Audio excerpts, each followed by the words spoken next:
Tonight, food vendors and the general public voiced their opinions on the August 1st ban on styrofoam.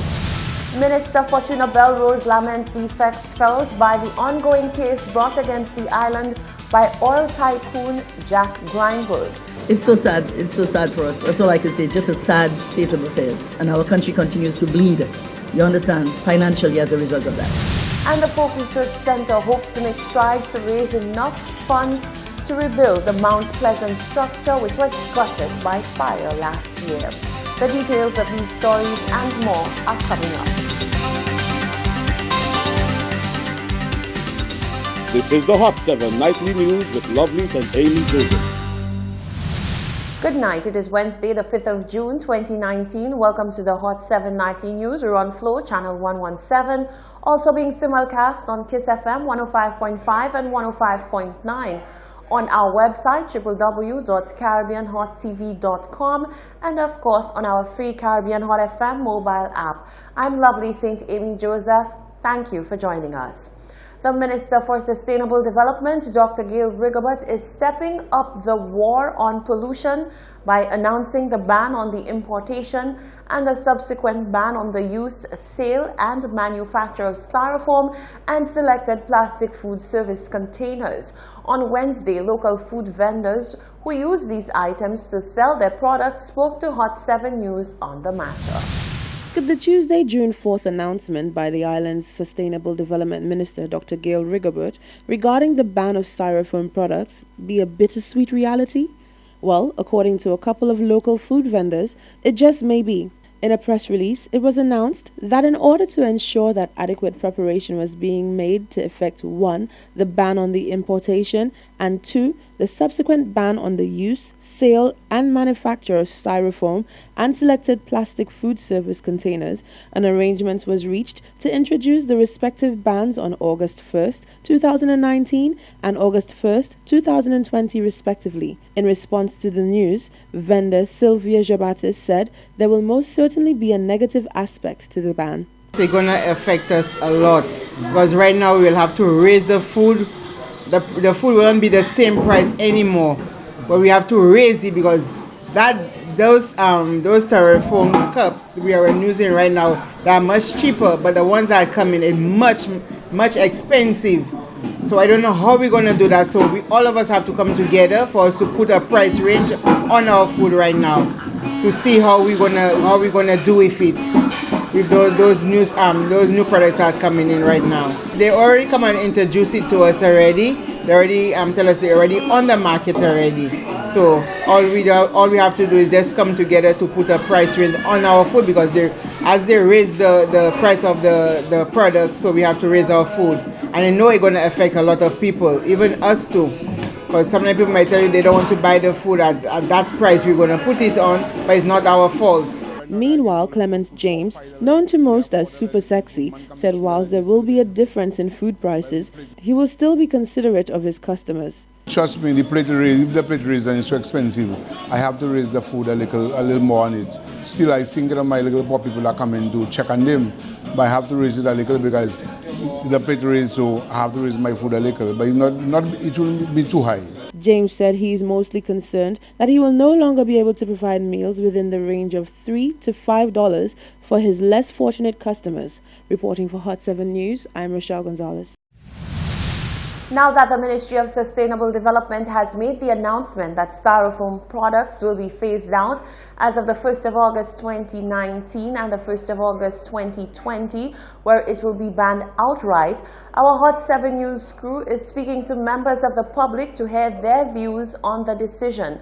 We also want to know, will you be willing to pay extra in the event of a fast food price hike following the ban? Here's what you have to say. Well, my bana problem is that they people are raise, tout buy ni pour raise, tout type are raise. My hand pour raise. So bana problem they be say go super. Isa raise ni na hun kiman la na hun go super. So ma mele et puis ça si raise pas raise. They be say manger ou ni pour payer pour manger ou. If the things they put in the food is very helpful and willing for your body and your health, there is no problem by paying the extra for the food. But what I am saying, they must understand it's not one set of people alone. There are people that are customer buying a food for $5. Now when the new plates come and the food raise, how these people could be able to eat a plate of food? So you have to think of the people that cannot afford to buy the food the expensive way. So we have to make a way for them to get service too. But if it is good and it is helpful, I am willing to pay the price for it. Will you be willing to pay more for the food? I don't have a problem. Every morning I cook in. 5 o'clock I waking up, I cook in. Different food. And that's good. I believe with time everything is a recycle process, because before styrofoam, what were we using back then? They were using paper bags, they were using other stuff, and then came the styrofoam. I think everything is just moving with the times, and so we getting more health conscious, and we have seen what the styrofoam has done to us over the years, and it's an unhealthy product, and so people are more these days analyzing their health and health issues and the health problems that are surrounding us, and so they choose to remove this out of the way and add something more healthy to the fore, which are the biodegradable products, which I think everyone will welcome and gravitate towards that. As the island continues to bear the weight of the decision made by the former Prime Minister, Dr. Kenny Anthony, nearly 20 years ago, one minister has lamented the effect felt by the ongoing Grindberg saga. The St. Lucian government has been tied into ongoing litigation with RSM Production Corporation and its principal, Jack Grindberg, over the exploration rights to the island's seabed. And to date, said litigation has rung up a bill of over EC $5.4 million in legal fees. During a press conference earlier this week, Minister in the Ministry of Information and Broadcasting, Fortuna Belrose, was asked for her opinion on the matter. Although she shied away from going into details, she expressed sadness over the case. You know how many years ago Grindberg was? And we're still dealing with the issues of Grindberg today? It's so sad. Yeah, it's so sad. It's so sad for us. That's all I can say. It's just a sad state of affairs. And our country continues to bleed, you understand, financially as a result of that.